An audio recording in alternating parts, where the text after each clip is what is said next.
ചില്ലറ വല്ലതും തടയുന്ന ഏർപ്പാടാണോ? ചില്ലറേക്കണ്ട സാറേ, കാര്യമായിട്ട് തന്നെ വന്നേക്കാം. അയ്യോ, എനിക്ക് ഏറ്റവും ഇഷ്ടം അഖിൽമാരാരെയാ. എന്നെ തേച്ചതാണല്ലേ? അയ്യോ. എന്തായാലും ഇന്നവന്റെ ചോര ഞാൻ എടുക്കും. തീരെ ഇഷ്ടമില്ല. കാണുന്ന വടിയെ പോകുന്ന ചെണ്ടയ്ക്ക് എല്ലാം എടുത്തിട്ട് അടിക്കുന്ന ഒരു തന്നെ. അപ്പൊ ചേട്ടൻ തറയാണല്ലേ? തല പെരുക്കുന്നു.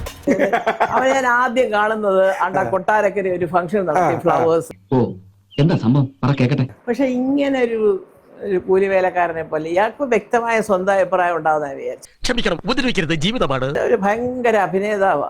എന്തിനാണ് ഇപ്പൊ വഴി കൂടെ പോണ വയ്യാവലിയായിരുന്നു വാങ്ങണത്? അതിപ്പോ പുതിയതൊന്നും അല്ലല്ലോ, ഇവന്റെ സ്ഥിരം പരിപാടിയല്ലേ. പക്ഷെ സിനിമയിലോട്ട് അഭിനയിച്ചത് പറ്റിയില്ല. തളരരുത് രാമൻകുട്ടി, തളരരുത്. കലാകാരനല്ലാത്തവരെ സമൂഹം അംഗീകരിക്കില്ല. അല്ലാതെ അഭിനയിക്കാൻ പെടുക. ഇപ്പൊ ക്ലിയർ ആയി. അല്ല ഡൗട്ട് അടിച്ച് പണ്ടടങ്ങി പോയനെ.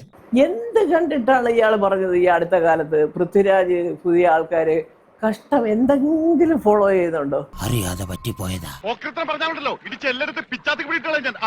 അവൻ അടുത്തിരിക്കുന്ന എല്ലാ പടത്തിലും പുതിയ ആൾക്കാരാണ്. കുരുതി തൊട്ട് ഇങ്ങോട്ട് നോക്കിയാൽ എന്റെ അവന്റെ പൈസ മുടക്കി എടുക്കുന്ന പടത്തിലൂടെ മ്യൂസിക് ഡയറക്ടേഴ്സ്, ആർട്ടിസ്റ്റുകള്, റൈറ്റേഴ്സ്, കൗതുക ലേശം കൂടുതലാണ്. മാപ്പാക്കണം. എല്ലാം ചോദിച്ചു നോക്കട്ടെ എല്ലാവരുടെ കാര്യങ്ങള്. നീ എങ്ങനെ പറഞ്ഞോടാ? അപവാദം പറഞ്ഞ അടിച്ച് ഞാൻ മോന്ത പരത്തും. ഒന്നും അന്വേഷിക്കണ്ട.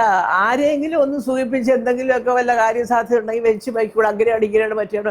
അതങ്ങോട്ട് ഒഴിവാക്കിന്റെ മേന്നെ അവനെ കൊണ്ട് പറ്റണതല്ല അവന് പറയാൻ പറ്റുള്ളൂ. അങ്ങനെയൊക്കെ പറയാനാണ്. ഞങ്ങൾക്കൊക്കെ ഒരുപാട് പറയാനുണ്ട്. പിന്നെ പാവം കൊച്ചൻ ജീവിച്ചു പോട്ടെന്ന് വിചാരിച്ച് കഷ്ടം. പാവം കൊച്ചു ചെറുപ്പക്കാരൻ പയ്യൻ. നമ്മളത് അവനോട് അത്രക്കുള്ള ബുദ്ധിയൊന്നും അതിനില്ലല്ലോ. അവനവിടെ കിടക്കുന്നു, ഞാനവിടെ കിടക്കുന്നു. എനിക്ക് 71 വയസ്സായി. ഒരു കയ്യബദ്ധം നാറ്റിക്കരുത്. അഖിൽമാരാർ എന്ന് പറഞ്ഞ വ്യക്തിയോട് എന്തെങ്കിലുമൊക്കെ ബഹുമാനം ഉണ്ടായിരുന്നത് ഈ തരം ലൂസ് ടോക്കിലൂടെ എനിക്ക് പോയി കിട്ടി.